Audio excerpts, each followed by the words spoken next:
Dobro jutro, dobrodošli. Dobro jutro, bolje vas našli.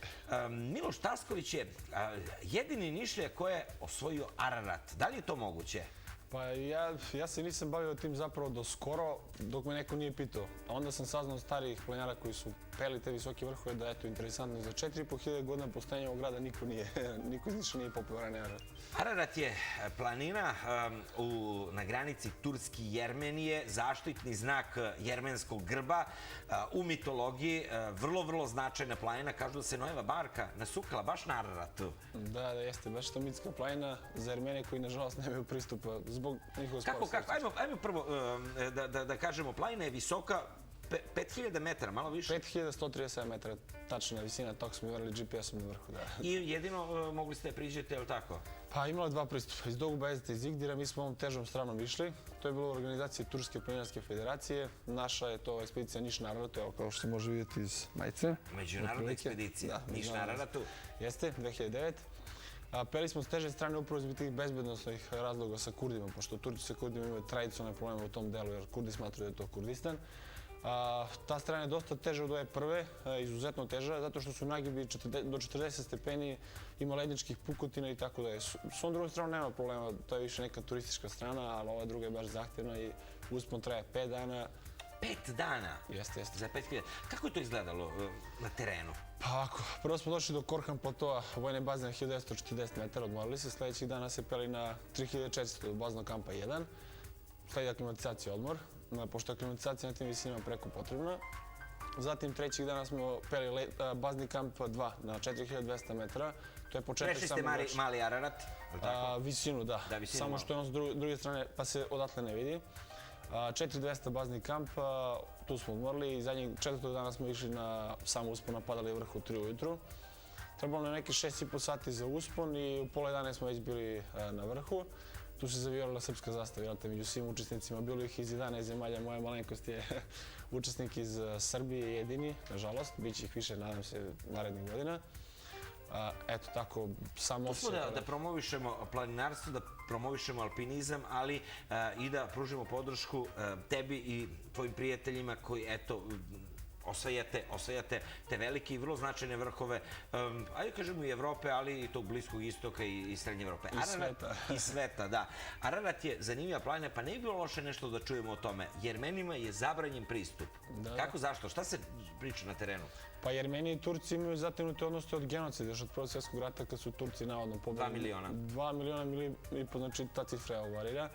Tako da imaju loše odnose, mada sam čuo da su sad poboljšali, da su potpisali neki protokol pa će da otvore granicu, ali granica je zvanično zatvorena već 30. Iz Jermenije znači ne može na vrh? Nikako, da. Bilo jedne zanimljivosti da jedan Bugarin koji je jermenskog porekla nije mogao se penjeti. Njemu je deda Jermena, on je Bugarin već neke treće koleno i nije mogao.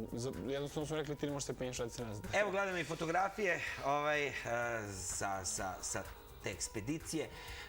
Također, interesantno da je Ararat vulkanskog porekla i to je zapravo vulkanska kupa, je li tako? Jeste. Ararat je ugašen vulkan već desetinama hiljada godina, neaktivan, tako da eto, vrh je... Pa da je bilo zemljotres tamo 1880 i neke godine, to sam pročitao na internetu sinoć. Da, vrlo moguće. Pa da, te vulkanske kupe i potresuju razne zemljotrese, da. Kakav je osjećaj na 5000 metara? Pa fantastično. Nema vazduha, minus 15 stepeni dok je ovdje plus 40, ali to je ono za što se živi. Tako da mi cijele godine živimo za te osjećaje, za tih pola sata gore na vrhu, za taj pogled. Nažalost sad nije bilo pogled zato što je bilo magle, ali eto, tako. Zamislili smo kao da je dobar pogled. Koliko se, gospodine Taskoviću, bavite planinarstvom? Nekih 8 godina, 9, tako nešto. Da, za 8-9 godina.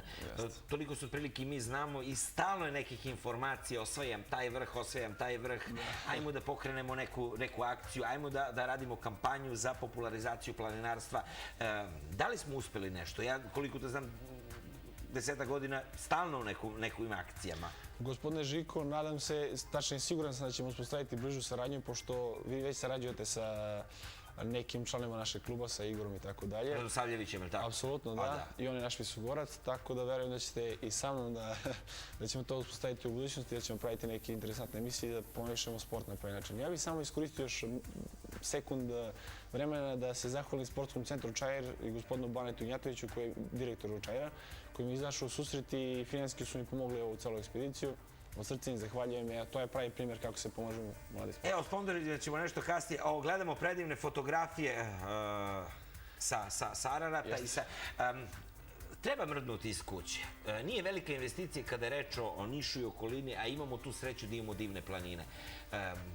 Da li ste uspjeli na svoju okolinu da utičete, na ljude koje poznajete, da se malo više, pa i mi svakog jutra pričamo o tom zdravom životu i stalno gledamo da popularišemo, da malo izađemo iz kuće, čovjek se mnogo bolje osjeća na većoj nadmorskoj visini? Apsolutno, mislimo da se to pomalja, da kažemo, s mrtve tačke, da je sve bolje i bolje. Mi smo PAK Mosor, planinarsko-alpinistički klub Mosor, vrlo mlada ekipa. Svakog četvrtka u 19 časova održimo sastanke u Tvrđavi u planinarskom domu, pa evo, pozivam stanovništvo da dođe da se upozna sa nama. Svakog četvrtka u 19 sati, tako, sastanak i da dobijete nove članove. Apsolutno, www.mosor.org, www.niskeplanine.info, tu se možete informisati. Sad smo i postavili pano kod Lutkarskog pozorišta ispred, to je ona gde je bila ranije karta Niša. Sada je to pano, informativni pano, tu će se prikazivati najave akcije i tako dalje. Znači, najbolje da ljudi dođu da se upoznaju sa nama, da vide ko smo, šta smo, gde idemo. Ima akcija, znači, za sve uzraste, za sve ljude, što se kaže od 7 do 107. I nije tako skupo kada je reč o Nišu i okolini. Pa nam posle, skupoće je naš protivnik. Skupoće protivnik, ali je skupo, boga mi, kad se krene za Tursku, kad se krene na Ararat. Jeste lepo da se srpska zastava zavijori, jeste da te zastave ima na internetu i da svakako znači da smo bili tamo, to se upisuje neke knjige. Ajde o sponzorima. Sve nekako tražimo sponzore do toga. Kako vaša ekspedicija nalazi i izlazi na kraj sa tim? Moram reći da je bilo vrlo teško, zaista. Ja sam pokušao kod par firmi, gradskih naravno, pošto u privatnima ne znam da li uopšte treba trošiti vreme na to. Od svih tih državnih firmi, javnih preduzeća, jedino je Sportski centar Čair izašao u susret, gospodin Bani Njatović, pošto je on sam čovjek sportista i eto, nije bilo neke potrebe za nekim, da kažemo, većim intervencijama i tako, znamo kako to ide već. I jednostavno izašao mi odmah u susret i to je to. Dobro, hvala na ovim lepim fotografijama, čestitamo na ovom uspehu i eto, nismo ni mi znali da je ova naša ekspedicija i da ste vi jedini iz Niša koji ste osvojili Ararata, 5000 i koliko metara nadmorskih? 137 metara. 130, nije za podcenjivanje i hvala za ove lepe fotografije. Nastavit ćemo da podržamo entuzijazam planinara iz vašeg planinarskog kluba. A u nastavku programa još